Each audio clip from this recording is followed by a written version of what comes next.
October 16, 2017. 615 MPT by Pamela McClintock It's a bizarre turn of events when Hollywood studios get spooked and move the release of their high-profile movies to get out of the way of low-budget horror titles from power players such as Blumhouse or New Line.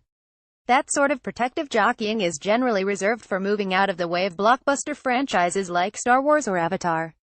But with the horror genre dominating the 2017 box office, that's exactly what happened when Universal and Jason Blum's Blumhouse announced in June that Happy Death Day would open October 13, appropriately enough, Friday the 13th.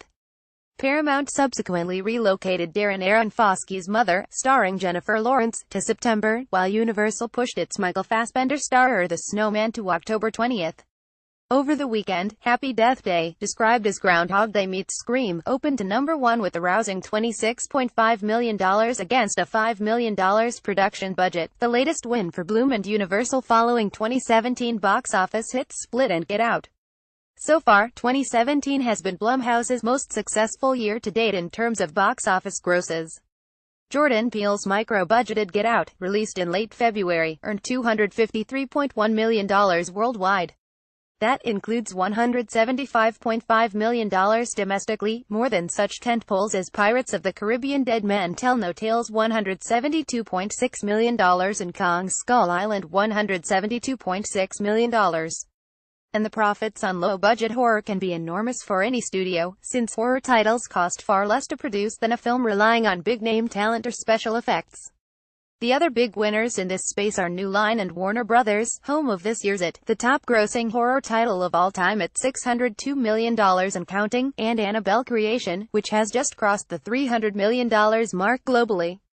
At a time when teens and younger adults often stay away from the multiplex, more than 60% of the audience turning out to see Happy Death Day, about a murdered college student who relives the day of her death over and over again until the case is solved, was under the age of 25, helping to explain the pic's success. Conversely, only 20% of the audience turning out to see the big-budget Blade Runner 2049 in its second weekend was under the age of 25, according to ComScore. I think it's the one genre that's not as fun to watch on your phones. For people growing up watching entertainment on small screens, it's not satisfying to do so in this case, Blum said Sunday in an interview with THR. Blum also said the date was a crucial aspect, and that younger consumers are still enthralled with the superstitions surrounding Friday the 13th. Horror films have been the brightest spots on the roster in 2017, says box office analyst Paul Dergarabedian of ComScore. There had been an insatiable appetite for movies that provide that scary movie experience in the communal environment of the multiplex, and audiences cannot get enough. This is music to the ears of producers who recognize the ongoing allure to moviegoers and, most important to the profit margin, the cost-effectiveness of these films.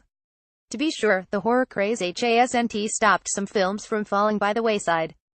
Sony's recent remake of Flatliners hasn't worked at the box office. Ditto for Aronofsky's Mother, billed as an upscale horror thriller. Speaking to our movie, it's very important to have a high concept, says Blum. Universal's marketing team really helped us. They got under the hood early on, including changing the title from Half to Death to Happy Death Day. As with any movie, it's about both playability and marketing. Both boxes were checked. Box office analyst Jeff Bach of Exhibitor Relations says Blumhouse mimics other ultra-successful production houses like Pixar and Marvel by carefully crafting its stories and offering up originality. Box office updates. Get Out Happy Death Day.